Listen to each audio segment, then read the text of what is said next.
রাষ্ট্রপতি নির্বাচন আগামীকালকে অনুষ্ঠিত হতে যাচ্ছে। আমাদের মাননীয় চেয়ারম্যান, দলীয় চেয়ারম্যান, সংসদ নেতা এবং মাননীয় প্রধানমন্ত্রী জনাব তারেক রহমান আমাদের দলের উচ্চ পর্যায়ের নেতৃবৃন্দের সাথে কথা বলে আমাদের মনোনীত করেছেন মির্জা ফখরুল ইসলাম আলমগীর সাহেবকে।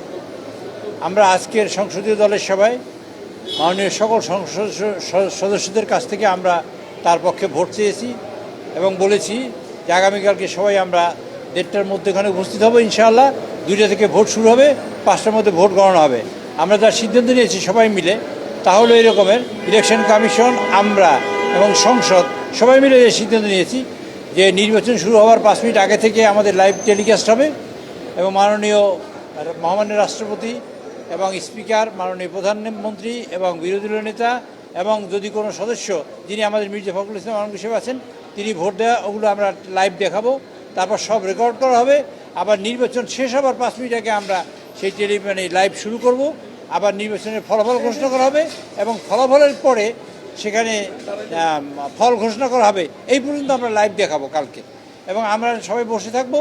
তারা ওখানে ভোটার ফর্ম দেবে, আমরা স্বাক্ষর ওখানে জমা দেবো এবং আপনারা দেখবেন সেখানে ইনশাল্লাহ আগামীকালকে একটা ইতিহাসের মহেন্দ্রক্ষণ তৈরি হবে, ইতিহাসে একটা নতুন যাত্রা শুরু হবে, গণতন্ত্রের নতুন যাত্রা শুরু হবে আগামীকালকে আবার নতুন করে আবার রাষ্ট্রপতি নির্বাচনের মধ্য দিয়ে। আমরা মনে করি যে জনাব তারেক রহমান আমাদের নেতা, তার নেতৃত্বে দীর্ঘ 17 বছর আমরা আন্দোলন করেছি, সংগ্রাম করেছি। সংগ্রাম করার পর যে কাজটা হয়েছে তা হলেই যে আমরা নির্বাচিত হয়ে গণতান্ত্রিক পদ্ধতিতে নির্বাচিত হয়ে সরকার এসেছি।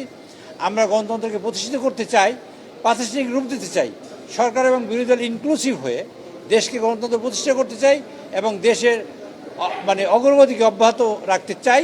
সেই কারণেই আমরা আগামীকালকে দেখবেন আপনারা আমাদের 2জন সদস্য হবেন, ক্যান্ডিডেট হবেন।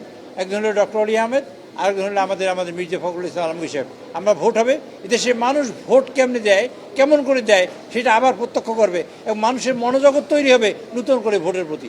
সেই প্রত্যাশা করে আগামীকালকে ইনশাআল্লাহ আমরা রাষ্ট্রপতি নির্বাচিত করতে পারবো সেই আশাবাদ ব্যক্ত করে আপনাদের সকলকে ধন্যবাদ দিয়ে, কষ্ট করে আমাদের এখানে এসেছেন তার জন্য আপনাদের ধন্যবাদ দিয়ে আমাদের বক্তব্য শেষ করছি। আপনাদের কোনো প্রশ্ন আছে? যে পরের দিনই 21 তারিখ সন্ধ্যা 7:30 সময় বঙ্গভবনে শপথ হবে ইনশাআল্লাহ।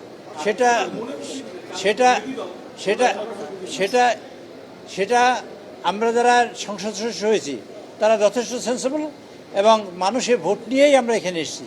কাজে প্রত্যেকেই জানে এই বিষয়টা, আর এখানে কোনো কিছু বলার কিছু নাই। আমরা এখানে প্রচার প্রকাণ্ড করা যাবে না। আমরা আলোচনা করেছি, আমাদের দলীয় সিদ্ধান্ত হয়েছে, ওনাদের দলীয় সিদ্ধান্ত হবে, আমরা ওখানে বসে ভোট দেবো, কোনো কিছু অসুবিধা নেই।